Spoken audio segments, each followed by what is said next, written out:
চ্যানেলে আপনাদেরকে স্বাগত।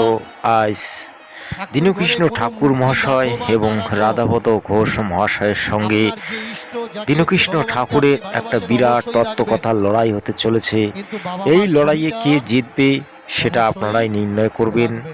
তাই আপনাদের কাছে অনুরোধ রইল যে আপনারা ভিডিওটি শেষ পর্যন্ত দেখুন।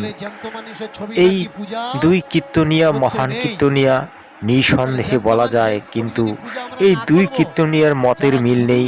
তাই আজ বিরাট তত্ত্বকথার লড়াই। এই লড়াইটি হবে আজ প্রায় দীর্ঘদিনের একটা প্রশংসনীয় লড়াই। তাই প্রিয় শ্রোতাগণ, আপনারা ভিডিওটিতে শেষ পর্যন্ত থাকুন। বিচার ঠিক হলে তুমি মানুষ হয়ে যাবে, আর এই বিচার যদি তুমি বুঝতে না পারো তাহলে তোমাকে ওরা চাকর বানিয়ে নেবে। অনেকে বলতে পারে যে ভগবান সে বাবা মা হয় কি করে? বাবা মা আর ভগবান দুটো এক হয়? ওরে ভাই, রাধাপদ কয়, ওরে মানুষ, পশুর ধর্ম ছাড়া মানুষ যদি হতে চাও তবে মানুষের সেবা করো। তাহলে আমি মানুষ, মানুষের করণীয় কি? অমাবস্যা, পূর্ণিমা, একাদশীতে মাংস খাওয়া, দোল পূর্ণিমায় চুল্লু, বাংলা 3x ব্র্যান্ডি খাওয়া, এটা কি মানুষের কাজ? ও তো অসুরের কাজ, তো মানুষের কাজ নয়। মানুষ খাবে কি? মানুষ কি করতে এসেছে? মানুষের কর্ম কি? এগুলো আমরা মোটেই ভাবি না। আজ আমরা এই উভয় কীর্তনিয়ার শ্রীমুখ থেকে শুনব মানুষের কর্তব্য কি এবং আসল ভক্তি কি। এই যে তত্ত্বগুলি আজ আমরা এই দুই কীর্তনিয়ার শ্রীমুখ থেকে শুনে আমরা নিজেরা ধন্য হব। তাই আপনাদের প্রতি বারবার অনুরোধ রাখছি যে ভিডিওটিতে শেষ পর্যন্ত থাকবেন এবং পারলে চ্যানেলটিকে অবশ্যই সাবস্ক্রাইব করে নেবেন। কোথায় ছিলাম, কোথায় এলাম, কে এনেছে, কে নিয়ে যাবে, কেন এলাম আর কেনই বা যাব? এই প্রশ্নগুলোর অনুসন্ধান করার কর্তব্য হচ্ছে মানুষের। তুমি যাকে কৃষ্ণ কৃষ্ণ করে লাফাচ্ছ, সেই কৃষ্ণের জন্ম কেন হয়েছে? মা বাবার বন্ধন মুক্ত করবে বলে। তুমি যাকে রাম রাম করে ভগবান ভগবান করে লাফাচ্ছ, রাম ভগবান কেন হয়েছে? বাবার দেওয়া কথা 14 বছরের জন্য বনে গেল বলে। আজ দুই কীর্তনিয়ার সেই সমন্বয় সংযোগ কথা আমরা শুনতে পাচ্ছি। আজ মনে হচ্ছে যে আমরা মানুষ হতে পারিনি, কিন্তু মানুষ কিভাবে হব? আজ আমাদেরকে দুই কীর্তনিয়া পুঙ্খানুপুঙ্খভাবে বুঝিয়ে দিচ্ছে একজন প্রকৃত মানুষ তখনই আমরা হতে পারবো যখন এই বাজে খাবারগুলি ছেড়ে দেব এবং প্রকৃত মানুষের চরিত্র নিয়ে আমরা সমাজে বিচরণ করব, তখনই হয়তো আমরা প্রকৃত মানুষ হতে পারব। কিন্তু যারা আজকে বলছে আমি মানুষ, আসলে সে কি মানুষ কি মানুষ না, সেটা তার বিবেককে যদি সে প্রশ্ন করে তাহলে সে এই প্রশ্নগুলির উত্তর পেয়ে যাবে। কিন্তু আমরা কখনো নিজের বিবেককে কি প্রশ্ন করেছি? স্বামী বিবেকানন্দ তিনি নিজের বিবেককে জাগিয়েছিলেন, নিজেই নিজেকে প্রশ্ন করেছিলেন, তারপর তিনি সন্ন্যাস হয়েছিলেন এবং রামকৃষ্ণ পরমহংসদেবের যে সত্য জ্ঞান, সেই জ্ঞানকে তিনি জগতে প্রচার করেছিলেন। তাই আজ প্রকৃত মানুষ হতে গেলে আমাদেরকে সৎ গুরু, সৎ শিক্ষা, সৎ চরিত্রবান হতে হবে এবং সেই অনুসারে, সেই মানুষের চরিত্র অনুসারে আমাদেরকে চলতে হবে। তাহলে আমরা প্রকৃত মানুষ হতে পারব। সর্বপ্রথম কার পূজা হয়?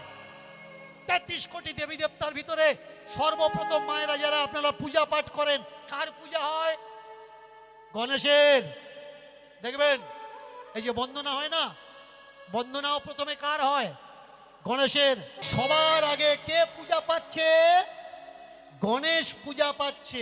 হৃদয় মন্দিরে ভগবান দর্শন করতে পারবে। এখানেই ভগবান আছেন, বাইরে যাবার প্রয়োজন নাই। আপনি ভজন করুন, সাধন করুন, নিজেকে চিনুন, দেখবেন আপনি আর সাধন করতে পারছেন। তেমনি একই গ্রামের মানুষ, এই গ্রামটার কথা আমি বলি, এই গ্রামে কেউ কেউ হরিভক্তি, কেউ ভক্ত হয়েছেন, কেউ প্রসাদ ভুজি আছেন, কেউ গলায় মালা তিলক দিয়ে ঘুরছেন, আবার কেউ ঘুরছেন না। কেননা তাদের গুরুকরণ এখনো হয়নি, তারা সদ্গুরুর আশ্রয় গ্রহণ করেনি, তাই তারা তো এভাবেই ঘুরবে। কিন্তু আমাদের সমাজে কিছু মূর্খ লোক আছে যারা সমাজকে সর্বদা কুসংস্কারে আবদ্ধ রাখতে চায়। সেই কুসংস্কারীদের জন্য আমাদের সমাজে আজকে এই রকম দাঙ্গা হাঙ্গামা, চোর জোচ্চোরের পয়দা হয়েছে। কারণ তারা এটাই সমাজের মধ্যে অক্ষুণ্ণ রাখতে চায়।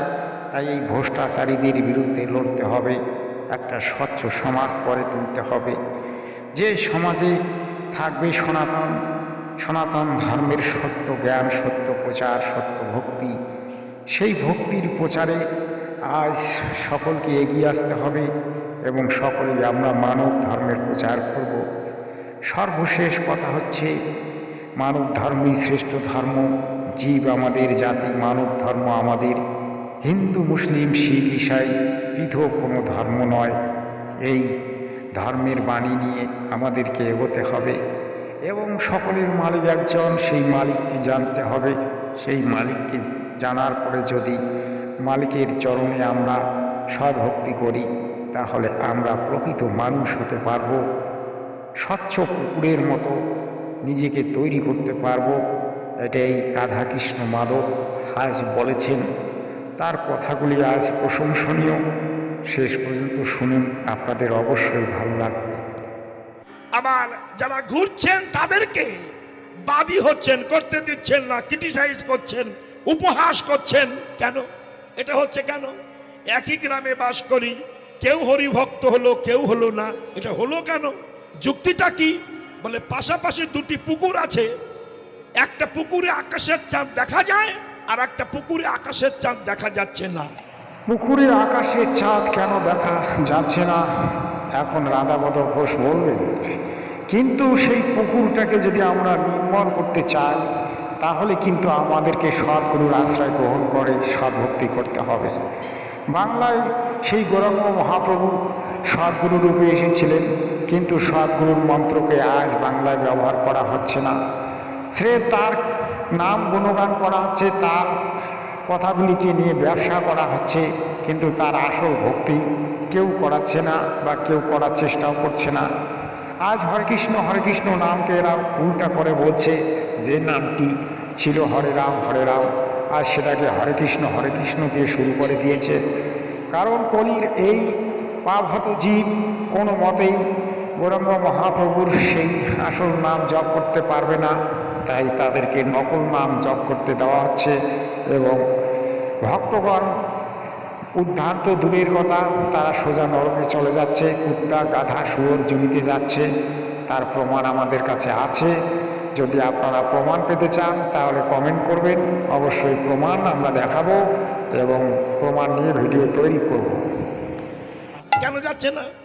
যে পুকুরটা দেখা যাচ্ছে সেটি স্বচ্ছ, নির্মল, পরিষ্কার, তাই তো আকাশের চাঁদ দেখা যাচ্ছে। যেটাই দেখা যাচ্ছে না, কেন দেখা যাচ্ছে না? ও পুকুরটায় কচুরি পানা পরিপূর্ণ হয়ে আছে। তাই কচুরি পরিপূর্ণ পুকুরে যেমন আকাশের চাঁদ দেখা যায় না, তেমনি অহংকার পরিপূর্ণ হৃদয়ে ভগবান দর্শন হয় না। গণেশ সবার আগে কেন পূজা পাচ্ছে? বাবা মাকে পূজা করেছে তাই পূজা পাচ্ছে। মা সবার আগে বাবা মাকে পূজা করেছে। কথাটা ঠিক বললাম তো নাকি ভুল বললাম? কার্তিক উড়ে চলে গেছে, পৃথিবী ভ্রমণ করে আসলে পারিজাত পুষ্পের মালা পাবে। আর এ করেছে কি? বাবা মার চতুর্দিকে ভ্রমণ। বলতে পারেন ভাই, স্বর্গ কোথায় আছে? স্বর্গ আছে বাবা মায়ের শ্রীচরণে। যে বাবা মায়ের সেবা করে না তার কোনোদিন স্বর্গপ্রাপ্তি হয় না। আর বাবা মায়ের যে পূজা করবে না তার কোনোদিন ভক্তি হবে না, তার কোনোদিন কোনো সেবা হবে না। সে না তো এ কুলের হবে না ও কুলের হবে। তাই কুলকে যদি আপনি পরিষ্কার পরিচ্ছন্ন করতে চান এবং জাতিকুল ধর্মকে যদি আপনি রক্ষা করতে চান, তাহলে আপনাকে সর্বপ্রথমে বাবা মার শ্রীচরণে ভক্তি করতে হবে, বাবা মার সেবা করতে হবে। আপনারা অন্ধক মুনির কথা শুনেছিলেন, তার পুত্র যে ছিল সে কিভাবে তাদের সেবা করেছিল, সেই সেবা দেখে ভগবান পর্যন্ত সন্তুষ্ট হয়েছিলেন এবং ভগবান সন্তুষ্ট হয়ে তাকে বরদানও দিয়েছিলেন। সেই ভক্তি, সেই তত্ত্বকথা যদি আপনারা শুনেন, তাহলে আপনারা বুঝবেন যে বাবা মার ভক্তি কিভাবে করতে হয়। তাহলে কেন ভুলে গেছেন? এই কলিযুগে এই কলঙ্ক কেন আপনারা করছেন? কেন আপনারা বাবা মাকে ছেড়ে ওই নকলি পাখণ্ডী গুরুর আশ্রয় নিয়ে সত্য ভক্তির পথকে ছেড়ে দিয়ে আপনারা বাবা মা শ্রীচরণ ত্যাগ করে কেন আজকে ভণ্ড আশ্রয় গ্রহণ করেছেন এবং শাস্ত্র বিরুদ্ধ ভক্তি করে নিজেকে কেন আপনারা নরকে ফেলে দিচ্ছেন? এই প্রশ্নগুলির জবাব আপনারা নিন ওই ভণ্ড গুরুদের কাছ থেকে, ওই ভণ্ড কীর্তনীয়দের কাছ থেকে। তাহলে আপনারা একজন প্রকৃত মানুষ হতে পারবেন, যাকে বলে ইনসান। ইনসান হতে গেলে ইনসানের মতো কাজ করুন, আর ইনসান হতে গেলে ইনসানের মতো ব্যবহার রাখুন। সত্য ধর্মকে যদি আপনি পালন করতে চান, তাহলে প্রথমে মানুষ হন, মানব ধর্মকে পালন করুন, তবেই আপনি একজন প্রকৃত মানব হবেন এবং একজন প্রকৃত সাধক এবং একজন প্রকৃত পূজারী হবেন। সৎসাহেব। স্বর্গ পিতা ধর্ম পিতহি পরমম তপ। তপস্যা কি? পিতা সেবা করাই হচ্ছে তপস্যা করা। তারপর কি হলো ঠাকুর মশাই, একটু বলবেন? কারণ আপনার কথা শোনার জন্যে আমার শ্রোতাগণ আগ্রহ প্রকাশ করছে। আপনি যে একজন সত্যের সন্ধানী, সেটা আপনার ভিডিওর মাধ্যমে প্রকাশ পায়, তাই আপনার কথাগুলি জনগণ এখন শুনতে চায় এবং জনগণ এখন আগ্রহ প্রকাশ করছে। ধীরে ধীরে হয়তো আপনি একদিন নাম্বার 1 হয়ে যাবেন, বাংলায় সুপার স্টার হয়ে যাবেন। তখন আপনার কিন্তু ক্রেডিটটা একেবারে আলাদা হয়ে যাবে। তাই আপনি কিন্তু ওই ছোট ছোট ইউটিউবারদেরকে নেগলেক্ট করবেন না, তাদের চ্যানেলগুলিতে ভিডিওগুলিতে কপিরাইট দেবেন না, তাহলে তারা তোমাকে এগিয়ে নিয়ে যাবে। বাড়ির থেকে বেরিয়ে চলে গেলে পাহাড়ের কাছে বসে ওম ওম করছো। এ ওম ওম নয়, ওটা বোম বোম। বাবা তোমার পড়ে আছে সিঁড়ির তলায়, আর তুমি হরিদ্বারে গিয়ে চোখ বুঝিয়ে ওম ওম করছো। কি করে গেল? রাধা কৃষ্ণ প্রেম করেছে, আমরাও করব। তোমার মতো ফার্স্ট ক্লাস মূর্খ আর পৃথিবীতে নাই গো। ভুল করছো তুমি। রাধাকে তুমি চেনো না। বলছে ও আরাধয়তি সা রাধা, যিনি আরাধনা করেন তিনি হলেন রাধা। আরাধনা কেমন? খাবার লাগবে, কোথাও যন্ত্রণা হচ্ছে না তো, ব্যথা হচ্ছে না। প্রীতহি পরমম তপ। পিতার সেবা করাই হচ্ছে তপস্যা। জননী জন্মভূমিশ্চ। জননী গর্ভধারিণী মা আর জন্মভূমি সমান, দুটো একই। সে আমাকে পেটে ধরেছে, এ আমাকে মাটিতে ধরেছে। জননী জন্মভূমিশ্চ স্বর্গাদপিও গরীয়সী। গানের ভাষায় কবি বলেছেন, মনে রে মন কেন কাঁদিস ঘরে বসে, একলা চিন্তা করে দেখ না চেয়ে তোর আসল ধর্মকে। আসল ধর্ম ভুলে গিয়ে ঘুরলি পাহাড় জঙ্গলে, ঘুরলি কত মঠ মন্দিরে, ভগবান তো পাইলি না রে মন, ভগবান তো পাইলি না। ঘরে আছে আসল ভগবান, তারে ভুলে গেলি, তারে শ্রীচরণের সেবা না করে কোথায় গেলি হিরে মন, কোথায় গেলি রে? করলি কত সাধনা আর কত জপ, পাইলি না তো তার দর্শন, মিথ্যায় ঘুরলি পাহাড় জঙ্গল, মিথ্যায় ঘুরলি পাহাড় জঙ্গল। গানের ভাষায় কবি বলেছে বারবার, ঘরে বসে পাবি ভগবান, যদি ধরিস পিতা মাতার শ্রীচরণ। ঘরে বসে পাবি ভগবান, যদি ধরিস পিতা মাতার শ্রীচরণ। আয়না ভাই আয়না রে, সবাই লাগি রে, আয়না রে আয়না ভাই সবাই লাগি রে। আসল ভগবানে চিনি, আমরা তার পূজা করি রে। মোহন রে কোথায় ভুলে আছিস, কেন মিথ্যে কাঁদে মরিস। ওরে মন কেন মিথ্যায় কেঁদে মরিস। দেখ না চেয়ে ভগবান আছে, দেখ না চেয়ে ভগবান আছে। তাই এই গানের মাধ্যমে আমি আজ প্রকাশ করলাম যে সত্যিকারের ভগবানকে, সত্যিকারের ভগবান যদি আপনি পেতে যান এবং যদি আপনি প্রকৃত মানুষের কর্তব্য করতে চান, তাহলে সেই আদিগুরু পিতামাতা তাকে আপনাকে চিনতে হবে, জানতে হবে, তাদের সেবা করতে হবে।